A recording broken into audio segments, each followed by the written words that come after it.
जय हिंद दोस्तों, आप सभी का स्वागत है। तो आज हम लोग इस वीडियो में बिहार दरोगा मेंस 3/9/2023 में पूछे गए कंप्लीट प्रश्नों का एनालिसिस करने वाले हैं। तो सबसे पहले हम लोग इस वीडियो में कंप्लीट करेंगे मैथ और रीजनिंग को, उसके बाद हम लोग देखेंगे जीएस पेपर को। तो आइए सीधा वीडियो को शुरू करते हैं। तो आज का जो पहला प्रश्न है यानी रीजनिंग से हम लोग स्टार्ट करेंगे। मैथ और रीजनिंग आपको पहले कंप्लीट कराया जाएगा, उसके बाद आपको जीएस पेपर कंप्लीट कराया जाएगा। तो पहला प्रश्न है यानी 66 नंबर मैथ का प्रश्न है कि किसी घड़ी में घंटे वाली सुई 48 घंटे में कितना चक्कर लगा लेती है।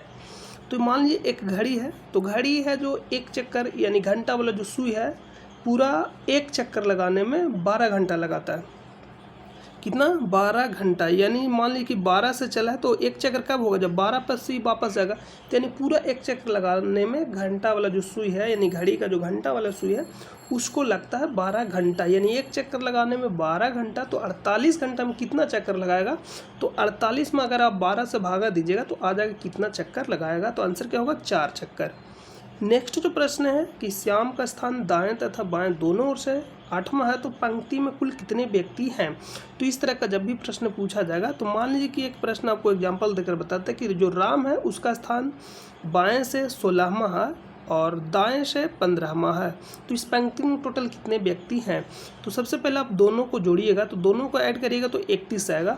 लेकिन यहाँ 1 माइनस करना पड़ेगा क्योंकि 16 जो राम है, राम को हम लोग 2 बार काउंट किए, एक बार बाएं से काउंट किए, एक बार दाएं से। तो उसमें क्या करना पड़ेगा? 1 माइनस करना पड़ेगा, तो ही जाकर आंसर निकलेगा कि टोटल कितने व्यक्ति थे। तो यहाँ आंसर क्या हुआ? 30।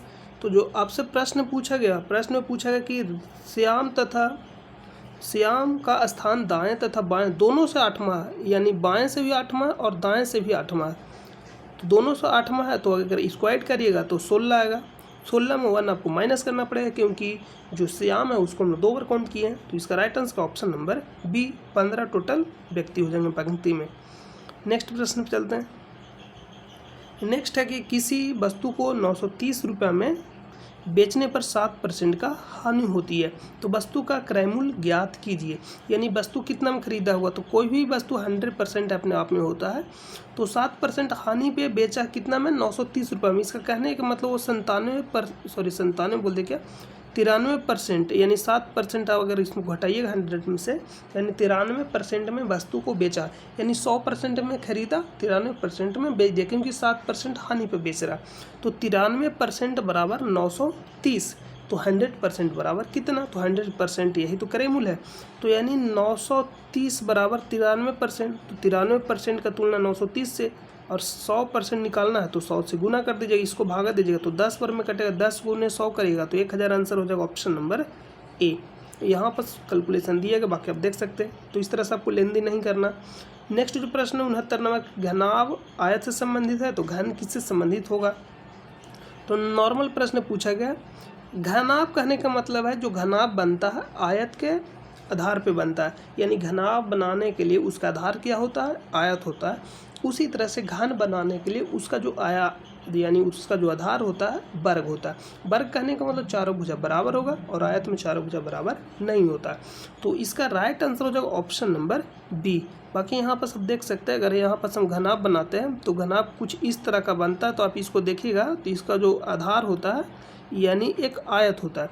अगर आप घनाभ बनाइएगा तो घनाभ यानी चारों भुजा बराबर होता है, यानी वर्ग से बनता है। तो कुछ इस तरह का दिखेगा आपको, यहाँ से इसको बनाइएगा तो कुछ इस तरह का दिखे। ये आपका हो गया घन और ये आपका हो गया घनाभ और ये आपका हो गया घन। तो घन का जो आधार होता है वर्ग होता है, घनाभ का जो आधार होता है आयत होता है। नेक्स्ट जो प्रश्न है कि 729 के पावर 1/3 गुने 15,625 के पावर 1/3। तो आपको दिखना कि 1/3 लिखा गया ना, इसका कहने का मतलब कि जो भी टूट का आएगा 729 उसका पावर 3 आएगा। अगर वही 1/4 लिखा रहता तो जो भी पावर आता वो 4 आता। यानी क्योंकि बटा में है तो इसको काटने के लिए 4 गुना करना पड़ेगा, इसलिए जब भी पावर आएगा जो बटा में दिया रहेगा वही पावर आएगा। तो 729 यानी किसका स्क्वायर है? तो 9 का क्यूब करिएगा तो 729 आएगा।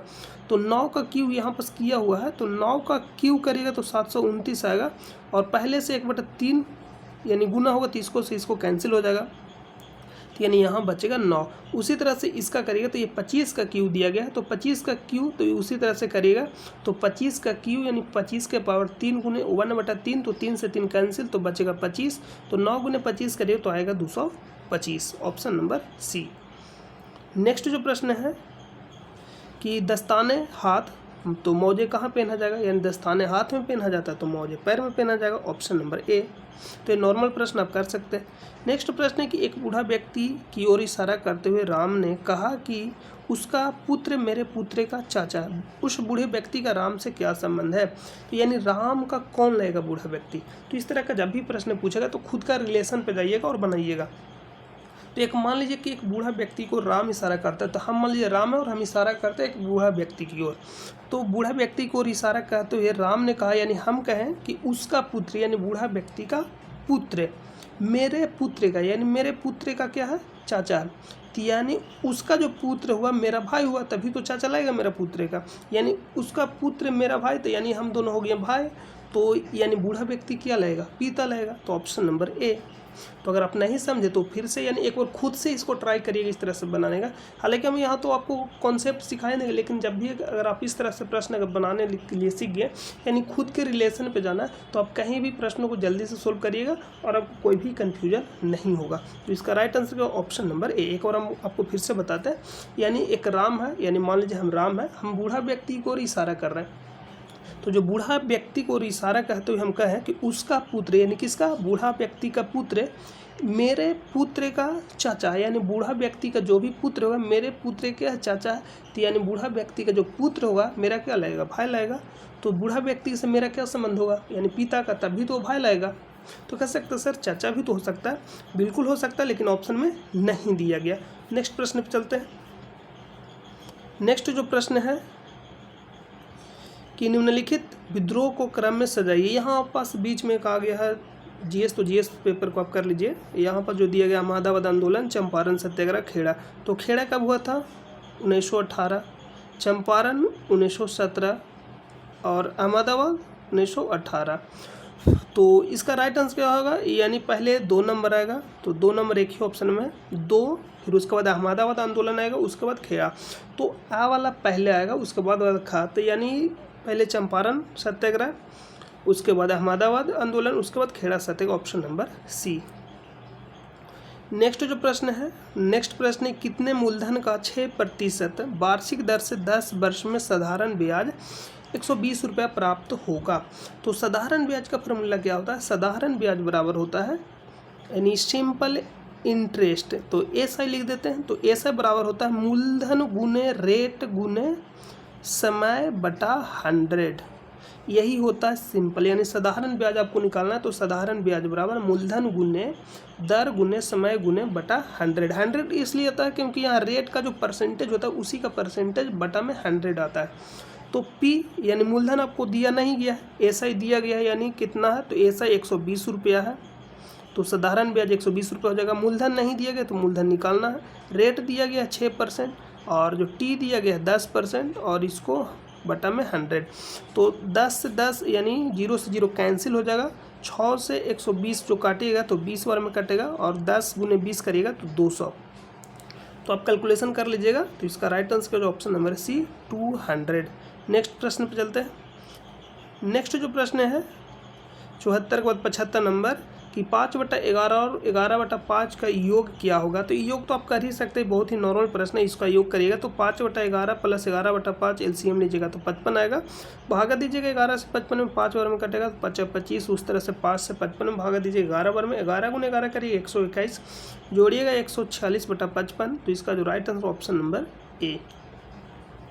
नेक्स्ट जो प्रश्न है कि किसी संख्या का 63% 315, तो वह संख्या क्या है। मान लीजिए कोई संख्या ए है, इसका 63%, तो परसेंट के लिए हम लोग बटा में क्या लगाते हैं 100, क्योंकि उसको लाना है अगर फ्रैक्शन में तो जो परसेंटेज रहता है उसका हटकर कहाँ चल जाएगा, परसेंटेज को जब हम हटाते हैं तो बटा में 100 लगाते हैं।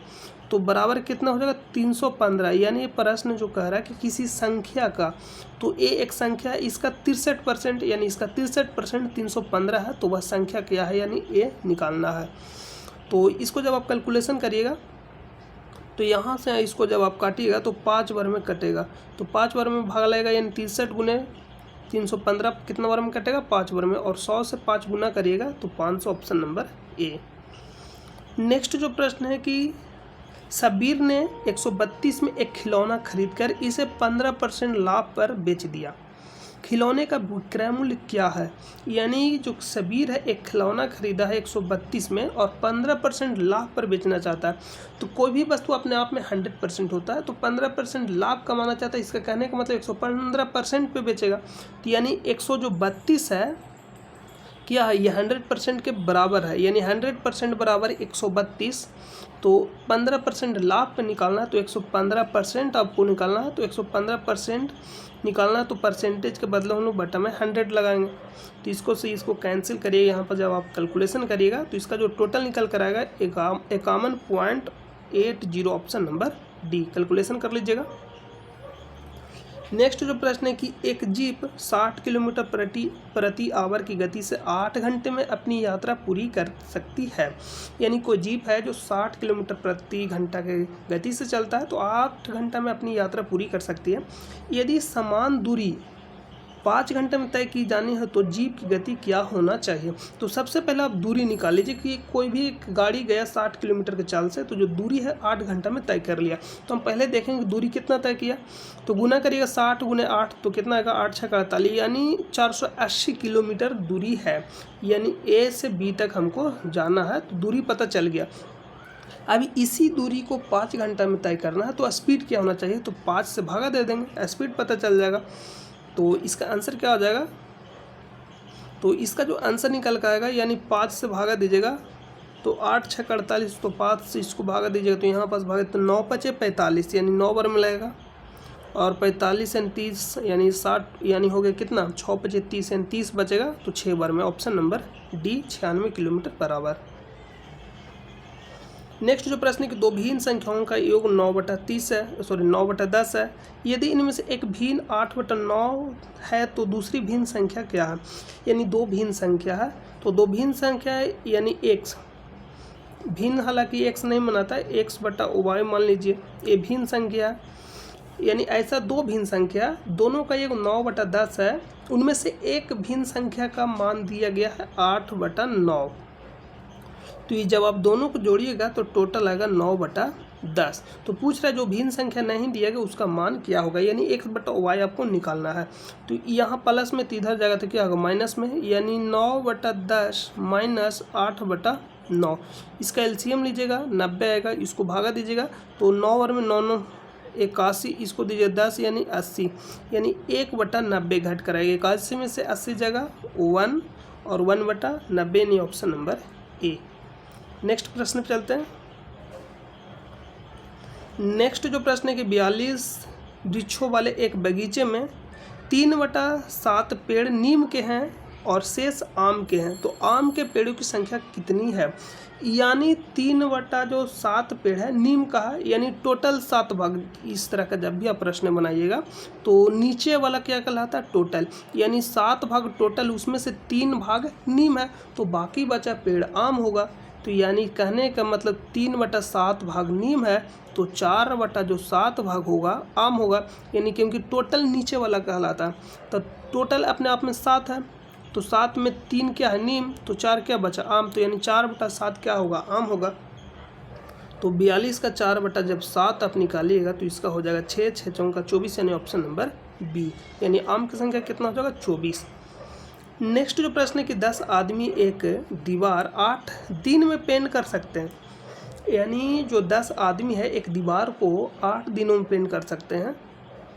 तो MDH पे बनेगा, यानी बराबर कर देना है, तो MDH पे यानी 10 गुने 8, यानी टोटल हो गया कि 10 आदमी एक दीवार को 8 दिन में पेंट करते हैं, तो यहाँ पास हो जाएगा 10 गुने 8। यदि पेंटिंग के काम को 4 दिन में पूरा करना है, कितना दिन में पूरा करना है 4 दिन में, यानी यही काम सेम काम को, तो सेम काम को यानी इक्वल करना है तो 4 दिन, क्योंकि काम इक्वल होता है, तो सेम काम को पूरा करना है 4 दिन में। तो बोला कि समाप्त करना हो तो कितने और आदमी की आवश्यकता होगा। यानी पहले से तो 10 था ही, लेकिन इसी काम को 4 दिन में करना है, तो कितना और व्यक्ति चाहिए, तो x और व्यक्ति चाहिए। तो 10 + x, इसको कैलकुलेशन करिए तो 2 बार में कटेगा, 10 यानी गुने 2 करिएगा तो 20 आ जाएगा, 10 दूनी 20, x + 10 और घटाइएगा तो x = 10, यानी 10 और व्यक्ति की आवश्यकता पड़ेगा, ऑप्शन नंबर बी। तो ऐसे भी कर सकते हैं कि 10 आदमी 8 दिन में काम करता है उसी काम को, तो 4 दिन में करना है तो दुगना आदमी की ज़रूरत पड़ेगा। नेक्स्ट प्रश्न पर चलते हैं। नेक्स्ट जो प्रश्न है कि पिता और पुत्र की उम्र का अनुपात 4:1 दिया गया और उनकी उम्र का गुणनफल 196 है, तो 5 साल बाद उनकी उम्र का अनुपात क्या होगा। तो गुणनफल दिया गया है, यानी x मानकर अलग अलग कर लीजिए, तो 4x गुने 1x, क्योंकि 1 से गुना करिएगा तो 1 ही आएगा, बराबर 196 दिया गया।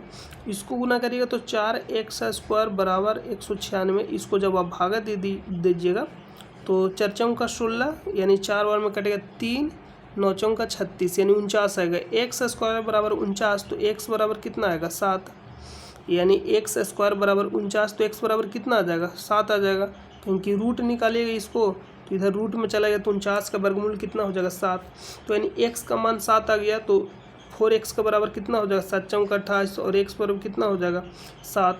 बोल रहा है 5 साल बाद उनकी उम्र का अनुपात क्या होगा, तो 28 में 5 जोड़िएगा तो कितना आ जाएगा 32, सॉरी 28 में 5 जोड़िएगा तो 32 नहीं 33 आएगा, 33, और 7 में 5 जोड़िएगा तो 12 आएगा, 3 से इसको काटिएगा तो 11 × 33 और 4 × 12, यानी 4 में बार में कटेगा तो 11:4, ऑप्शन नंबर ए। नेक्स्ट जो प्रश्न है कि निम्नलिखित में से कौन सी भिन्न सबसे बड़ी है, तो भिन्न सबसे बड़ी पूछा गया है। तो इस तरह का जब भी प्रश्न पूछा जाएगा तो यहाँ पास एक तो आपके पास ऑप्शन है कि भागा दे लीजिए, और दूसरा ऑप्शन है कि चेक कर सकते हैं क्रॉस गुना करके। तो क्रॉस गुना में क्या होता है कि जैसे यहाँ पास मान लीजिए कि चारों दिया गया, तो चारों में आप क्रॉस गुना करिए, जैसे हम 5/14 8/21, इसको मैं क्रॉस गुना करिए 21 गुने 5, तो 21 गुने 5 करिए 105, तो जाहिर सी बात है कि 14 गुना 8 करिएगा तो यानी 105 से ज़्यादा ही आएगा। तो 105 से ज़्यादा यानी इधर वाला ज़्यादा, इसका कहने का मतलब 8/21 जो है यानी 4/14 से बड़ा है, तो ये ऑप्शन नंबर ए नहीं होगा। फिर उसी तरह से बी से गुना करिए, सी से गुना करिए, जो बड़ा रहेगा तो बड़ा वाला को लेते जाना है, क्योंकि आपसे बड़ा पूछा गया सबसे ना, तो सबसे बड़ा जो भी दोनों में से जो बड़ा आएगा उसको लेते जाना। तो 8/21, फिर इस बार क्रॉस गुना करिएगा तो 25/66 गुने 8/21, तो 66 गुने 8 करिएगा और 21 गुने 25, दोनों में से सबसे भिन्न बड़ा आपसे पूछा गया, तो 21 गुने 25 करिए और 66 गुने 8, तो दोनों में सबसे बड़ा कौन आएगा। यहाँ पर कैलकुलेशन करके देख लीजिएगा, इसको कैलकुलेशन करिएगा तो 8 6 यानी 48 और 2 दूनी की 4, यानी 66 गुने 8 जब आप करिएगा तो इसमें जो बड़ा आएगा 8/21 आएगा। उसी तरह से फिर यानी ऑप्शन बी भी नहीं हो क्योंकि छोटा हो जाएगा। उसी तरह से फिर 29/77 में गुना करिएगा तो भी क्या आएगा 8/21 ही बड़ा आएगा, ऑप्शन नंबर डी। या तो भागा देकर भी आप चेक कर सकते हैं। नेक्स्ट जो है कि यदि STREAMLINE के दूसरे 5वें 6ठे और 10वें अक्षरों को मिलाकर, यानी इसका दूसरा कौन सा हो जाएगा टी, यहाँ पर दूसरा क्या हो जाएगा टी, और 5वां क्या हो जाएगा, 5वां जो हो जाएगा एम, उसके बाद छठा एम, उसके बाद 10वां, तो 10वां आपका हो जाएगा ई। अक्षरों को मिलाकर कोई सार्थक अंग्रेजी शब्द बनाना संभव हो तो उस शब्द का तीसरा अक्षर क्या होगा। तो इस तरह का जब भी प्रश्न पूछेगा तो एग्जाम में आप छोड़ दीजिए, क्योंकि गलत होने का चांसेज 99% है और सही होने का चांसेज 1% है। क्योंकि क्या सार्थक शब्द बनेगा अगर आप अंग्रेजी बहुत अच्छा जानते हैं, यानी अगर आप अंग्रेजी के ज्ञाता हैं तो ही आप बनाइएगा, वरना ये प्रश्न गलत होने का चांसेस ज़्यादा है। तो यहाँ पर शब्द जो उठ का आएगा यानी TAM और ई, तो इस तरह से बनेगा, मेट बनेगा, मिट बनेगा, टीम बनेगा। तो इसमें से पूछा कि तीसरा अक्षर क्या होगा, तीसरा अक्षर टी हो सकता है, ए हो सकता है या ए हो सकता है, यानी ए या टी, ऑप्शन नंबर डी। और अगर आपको तुक्का ही मारना है तो जो जब भी इस तरह का प्रश्न रहे ए और बी दोनों, तो उस तरह का प्रश्न में अधिकतर चांसेस है कि सही ही हो जाएगा। तो इसका आंसर क्या होगा डी। नहीं तो हम मेरा जो सलाह है कि आप छोड़ दीजिएगा इस तरह का प्रश्न। अगर आपको लगता है, अगर आप कन्फर्म है तो ही बनाइएगा। यदि किसी सांकेतिक भाषा में इतना को इतना लिखा जाता है तो उसी भाषा में इतना को क्या लिखा जाएगा। तो यहाँ कुछ नहीं किया गया, यानी अल्टरनेट घटाते हुए आ रहा। देखिए यहाँ पास यानी L 12 नंबर पे है, तो इसी तरह से Q यहाँ लिखेगा तो L से Q, तो L से Q क्या किया है कि Q 17 नंबर पे है, तो 12 में 5 जोड़िएगा 17। उसी तरह से E है जो 5 नंबर पे है, I 9 नंबर पे, इसको में 4 जोड़ा है, फिर 3 जोड़ा है, फिर 2 जोड़ा है, फिर 1 जोड़ा। तो अल्टरनेट आपको भी आना है, यानी S कौन सा नंबर पे है, 19 नंबर पे। 19 में अगर आप 5 जोड़िएगा तो आएगा 24, तो 24 नंबर पे कौन आएगा, एस यानी 19 हो गया। 19 में अगर आप 5 जोड़िएगा तो कितना 24 ही तो आया। तो 24 नंबर पर आपको देख लेना है कि कौन सा शब्द आएगा। तो जो 24 नंबर पे आएगा यानी यहाँ पास, तो यहाँ तो आ नहीं रहा। देखिए यहाँ पर जो बोला तो उसी भाषा में YLJKS अक्षर समूह किसके लिए लिखा गया है, ओ किसके लिए लिखा गया ये पूछा जा रहा है। यानी इसको हम लोग क्या लिखेंगे ये नहीं पूछा गया, ये किसके लिए लिखा गया ये आपसे प्रश्न पूछा गया, यानी रिजल्टेंट दिया गया है, यानी इसका प्रश्न क्या होगा। तो इसका जो प्रश्न होगा ऑप्शन नंबर ए, क्योंकि T 20 नंबर पे है, तो T में जैसे ही 5 आप जोड़िएगा तो 20 और 5 25, तो यानी Y 25 नंबर पे है। यानी कि प्रश्न जो दिया गया RIGST यानी रिजल्टेंट आपको दिया गया है प्रश्न में, और आपसे यहाँ पूछा गया कि इसका क्या हो सकता है, यानी किससे निकाल कर YLJKS आया। तो आप इस तरह से कर निकाल लीजिएगा। नेक्स्ट प्रश्न पे चलते हैं। नेक्स्ट जो प्रश्न है, निम्नलिखित श्रृंखला में प्रश्नवाचक चिन्ह के स्थान पर क्या होगा। तो आप क्या होगा यहाँ पर ऐड करिएगा, यहाँ पर ऐड करिएगा तो कितना ऐड करिएगा 5 10 30, यहाँ पास 40। तो आप अगर इसमें यहाँ पास 20 होगा, अगर इसमें आप देख रहे होंगे तो दुगना किया जा रहा है, 5 से 10, 10 से 20, 20 से 40, यानी 5 का दुगना 10, 10 का दुगना 20, 20 का दुगना 40, 40 का दुगना 80, और 80 दुगना करके फिर क्या करना है इसी में ऐड कर देना। तो 80 + 80 करिएगा तो कितना आ जाएगा 180, ऑप्शन नंबर सी। नेक्स्ट प्रश्न पर चलते हैं। नेक्स्ट जो प्रश्न है, नेक्स्ट प्रश्न के नीचे दिए गए शब्दों को अर्थपूर्ण क्रम में व्यवस्थित कीजिए। बुआई, कटाई, सिंचाई, जुताई, निराई। तो सबसे पहले हम लोग क्या करते हैं, तो जो सबसे पहला जो काम करते हैं जुताई करते हैं। सबसे पहला काम करते हैं जुताई, उसके बाद उसमें बुआई करेंगे यानी बोएंगे, उसके बाद सिंचाई करेंगे यानी पानी सब देंगे, उसके बाद हम लोग क्या करें निराई, निराई मतलब निकालना ऐसा होता है, उसके बाद हम लोग कटाई करेंगे। तो इसका जो राइट आंसर हो जाएगा 4 नंबर पहले, फिर 1 नंबर, फिर 3 नंबर, उसके बाद हम लोग निराई करेंगे यानी 5 में, उसके बाद 2 नंबर, तो ऑप्शन नंबर बी। नेक्स्ट जो प्रश्न है कि एक्स उत्तर की ओर मुख करके खड़ा है, वह दक्षिणावर्त 205 डिग्री घूमता है। कितना घूमता है, दक्षिणावर्त 205 डिग्री घूमता है। जब भी यहाँ पर दक्षिणावर्त और वामावर्त में अगर आपको नहीं पता चलेगा हिंदी में, तो इंग्लिश में देखिएगा एक लिखा हुआ एंटी क्लॉकवाइज और एक लिखा हुआ क्लॉकवाइज।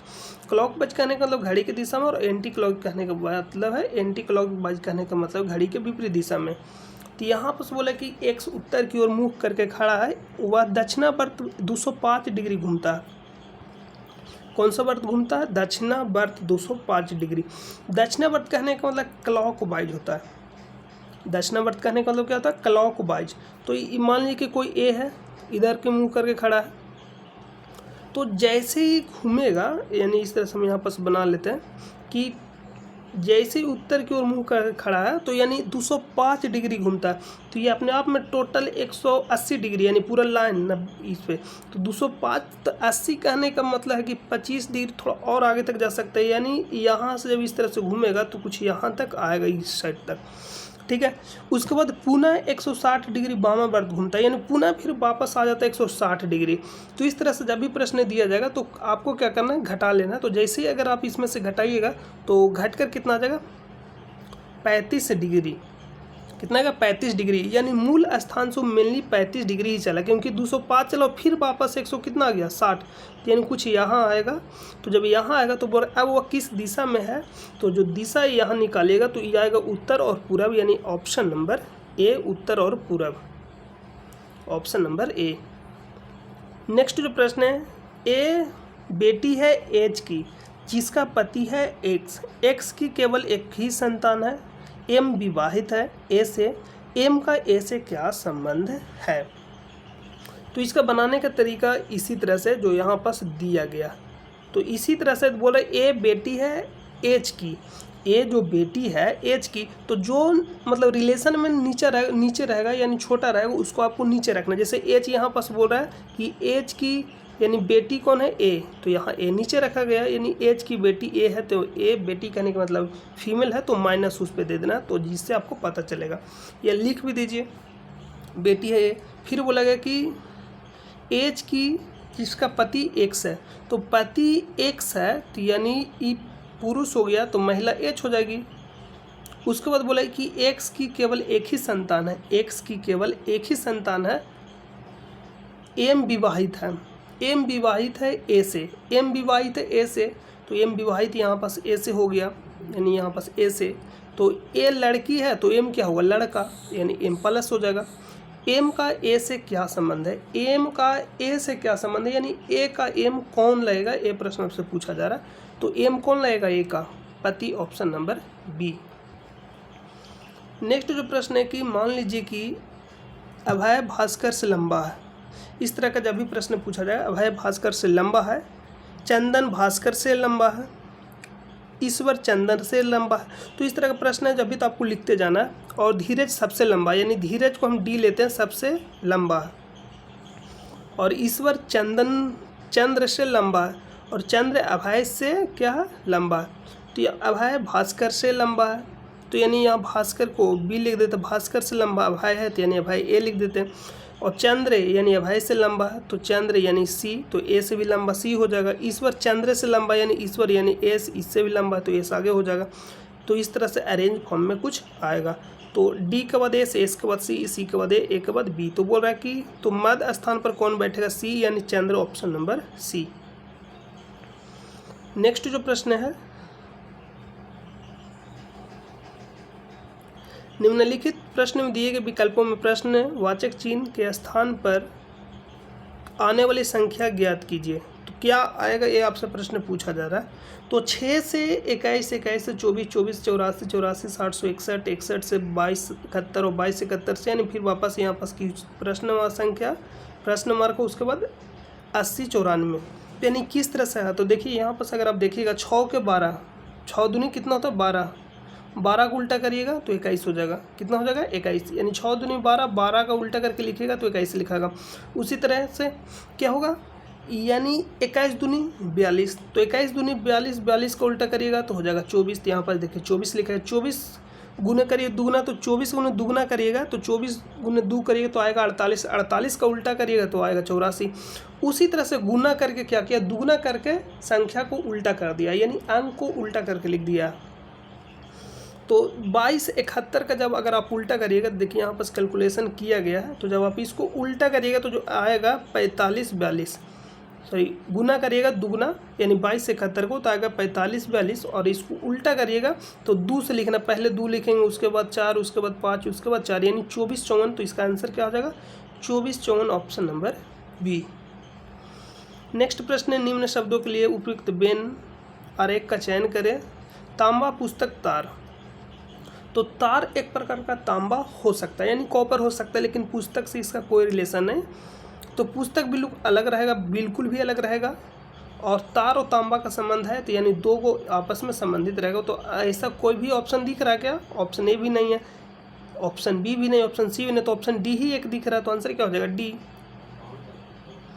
नेक्स्ट जो प्रश्न दिए गए प्रश्न में यदि एक दर्पण को एमएन रेखा पर रखा जाए तो दी गई उत्तर आकृति में कौन सा आकृति प्रश्न आकृति का सही दर्पण प्रतिबिंब होगा, यानी दर्पण एमएन है, एमएन पर रखा गया, तो दर्पण में क्या होता है कि उल्टा हो जाता है, यानी इसको उलट जाएगा। तो दर्पण में जब भी होगा तो आप क्या करिएगा, जो पेज रहता है उसको पर मतलब इमेज आपको छाप लेना, और इमेज छाप कर क्या करना है उलट कर देख लीजिए, बिल्कुल राइट आंसर होगा, कभी गलत नहीं होगा।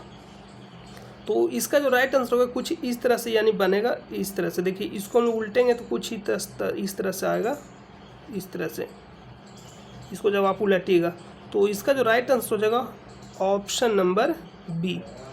आपको क्या करना है, पेज पे छापना, और पेज पे छाप कर यानी उसके पीछे देखना, तो जो इमेज पीछे देखेगा वही आपका दर्पण प्रतिबिंब होता है, तो ऑप्शन नंबर बी। नेक्स्ट जो प्रश्न है कि दिए गए कागज यहाँ पर कागज़ दे के बोल रहा कि इस तरह से आपको मोड़ना है और फिर लास्ट में काटा गया। तो यानी जिस तरह से मोड़ा गया उसी तरह से भी आपको खोलना है। तो यहाँ पर देखिए जो मोड़ा गया है यानी लास्ट में मोड़ कर यहाँ पर पॉइंट लगाया गया, तो इसको जैसे ही खोलेगा तो एक पॉइंट यहाँ भी आ जाएगा। फिर इसको इस साइड खोलिएगा तो इस साइड जैसे ही खोलिएगा तो यहाँ भी आएगा पॉइंट, यहाँ भी आएगा। और फिर इसको टोटल जब इसको खोले तो यहाँ भी आएगा, यहाँ यहाँ यहाँ, इस तरह से बनकर आएगा। तो इसका जो राइट आंसर जो ऑप्शन नंबर ए। आप इसको कट करके देखिएगा, यानी जैसे मान लीजिए यहाँ पास बोल रहे हैं मोड़ रहे हैं, यानी यहाँ पास आपको अगर जूम करके दिखाते हैं, देखिए आपको जूम करके देखना, देखिए यहाँ पर साइन दिया गया है कि इधर से मोड़ा गया, फिर उसके बाद इस पेज को इधर मोड़ा गया, तो यहाँ पास मोड़ कर यहाँ पास कट लगाया गया। तो जब इसको खोलिएगा तो इस पॉइंट क्या हो जाएगा, इस कोना पे चला जाएगा यानी इस वाले पे। फिर इसको जब इधर के साइड खोलिएगा तो यहाँ पास क्या होगा, ये पॉइंट यहाँ जाएगा एक और एक यहाँ जाएगा। फिर इसको इस साइड के खोलिएगा तो टोटल पॉइंट इधर आने के रिपीट होगा, यानी यही पॉइंट क्या होगा, यहाँ भी आएगा, यही पॉइंट यहाँ भी आएगा। तो यानी दो पॉइंट 4 जगह बनेगा। तो इसका जो राइट आंसर जो ऑप्शन नंबर ए, इसका right answer option number A. Next प्रश्न पर चलते हैं। नेक्स्ट प्रश्न 95 नंबर के विधान परिषद का सदस्य बनने हेतु न्यूनतम उम्र होनी चाहिए। Vidhan Parishad option number C 30 वर्ष। विधान परिषद पूछा गया, न्यूनतम उम्र 30 वर्ष। लोकसभा 25, राज्यसभा 30 और राष्ट्रपति, राज्यपाल, उपराष्ट्रपति 35 वर्ष। न्यूनतम पूछा जा रहा है। बृहद ट्रंक मार्ग, ग्रांड ट्रंक रोड निम्न में से किससे संबंधित है, तो सड़क परिवहन से संबंधित है। क्या है, सड़क मार्ग है। नेक्स्ट जो प्रश्न है, विश्व स्वास्थ्य संगठन का मुख्यालय निम्नलिखित में से किस देश में स्थित है, स्विट्जरलैंड जिनेवा में स्थित है। 7 अप्रैल 1948 को इसका गठन हुआ था, इसलिए 7 अप्रैल को मनाते हैं स्वास्थ्य दिवस, विश्व स्वास्थ्य दिवस मनाया जाता है। नेक्स्ट जो प्रश्न है, यहाँ पर सब देख सकते हैं कुछ इंपॉर्टेंट दिया कि एशियाई विकास बैंक यानी एडीबी का स्थापना 1966 में हुआ था। इसका मुख्यालय मनीला फिलीपींस में है। दक्षिणी पूर्वी एशियाई राष्ट्रों का संघ यानी आसियान 1967 में हुआ था स्थापना, इसका जो मुख्यालय जकार्ता इंडोनेशिया में है। नाटो का स्थापना 1949 में हुआ था, इसका मुख्यालय बेल्जियम के ब्रसेल्स में है। सार्क का स्थापना 1985 में हुआ था, इसका जो मुख्यालय काठमांडू नेपाल में है। और जो भी मुख्यालय दिया गया वर्तमान में जहाँ मुख्यालय है। विश्व व्यापार संघ, यानी व्यापार संगठन WTO, और इसका जो स्थापना था 1995 में, इसका जो मुख्यालय जिनेवा स्विट्जरलैंड में है। आधुनिक राष्ट्रमंडल का जो मुख्यालय है लंदन UK में है और स्थापना कब हुआ तो 1949 में। अंतर्राष्ट्रीय मुद्रा कोष यानी IMF का स्थापना 1945 में हुआ था और इसका जो मुख्यालय वाशिंगटन DC अमेरिका में। किसी अर्धचालक का ताप बढ़ाने पर उसका प्रतिरोधकता क्या होगा, तो अर्धचालक और चालक में दोनों में उल्टा संबंध होता है। अर्धचालक का ताप बढ़ाइएगा तो उसका जो प्रतिरोधकता होगा कम होगा। प्रतिरोधकता कहने का मतलब जो अवरोध हो रहा है उसके अंदर वो कम जाएगा, जब अवरोध को कम होगा तो उसका जो चालकता क्या होगा, बढ़ जाएगा। फिर से समझिएगा, यानी किसी अर्धचालक का प्रतिरोध यानी ताप बढ़ाइएगा, अर्धचालक क्या बोल रहे हैं, अर्धचालक, तो अर्धचालक का ताप बढ़ाइएगा तो उसका जो प्रतिरोधकता होगा कम होगा। जैसे प्रतिरोधकता कम होगा तो चालकता बढ़ेगा। तो अर्धचालक है तो ताप बढ़ाइएगा, तापमान बढ़ने से प्रतिरोधकता क्या होता है, घटती है। और चालकता पूछा जाता है तो क्या बताते हैं, बढ़ेगा चालकता। लेकिन सेम उल्टा चालकता में होता है। चालकता में क्या होता है कि ताप बढ़ाइएगा तो जो चालकता का प्रतिरोध होता है बढ़ता है, और जब प्रतिरोध बढ़ेगा तो चालकता घटेगा। नेक्स्ट जो प्रश्न है, यानी आपका जो 98 के बाद कौन सा प्रश्न हो जाएगा, 99 नंबर। 99 नंबर प्रश्न है कि ओडोमीटर एक उपकरण है जिसके द्वारा मापा जाता है, तो क्या मापा जाता है, दूरी, ऑप्शन नंबर डी। ओडोमीटर लगा हुआ था गाड़ी में, गाड़ी को जो बताता है टोटल कितना दूरी आप चले। नेक्स्ट जो प्रश्न है, बैरोमीटर वायुदाब मापने का मीटर यानी उपकरण है। आर्मीटर विद्युत धारा मापने का उपकरण। हाइग्रोमीटर वायुमंडल में व्यापक आर्द्रता यानी हाइग्रोमीटर से आर्द्रता मापा जाता है। हाइग्रोमीटर से क्या मापा जाता है, वायुमंडल की आर्द्रता। नेक्स्ट जो प्रश्न, अलकनंदा तथा भागीरथी नदी कहाँ मिलती है, अलकनंदा तथा भागीरथी नदी कहाँ मिलती है, तो आंसर हो जाएगा देवप्रयाग, ऑप्शन नंबर सी। तो यहाँ पास कुछ इंपॉर्टेंट प्रयाग दिया गया, जैसे अलकनंदा पिंडार नदी कहाँ मिलती है, कर्णप्रयाग में। अलकनंदा धौली गंगा, अलकनंदा और धौली गंगा कहाँ मिलती है, विष्णुप्रयाग। अलकनंदा और मंदाकिनी यानी काली गंगा कहाँ मिलती है, रुद्रप्रयाग। अलकनंदा और मंदाकिनी नंदप्रयाग में। तो आप इसको याद रखिए, धौली गंगा और विष्णु गंगा कहाँ मिलती है, विष्णुप्रयाग में। तो इस पॉइंट का जो आंसर क्या हो जाएगा इस प्रश्न का, ऑप्शन नंबर सी। तो जो भी कंप्लीट था मैथ रीजनिंग जो भी पूछा गया कंप्लीट आपको करा दिए, और जो GS पेपर है नेक्स्ट वीडियो में करेंगे। तो मिलते हैं नेक्स्ट वीडियो में, तब तक के लिए अपना ख्याल रखिए। जय हिंद,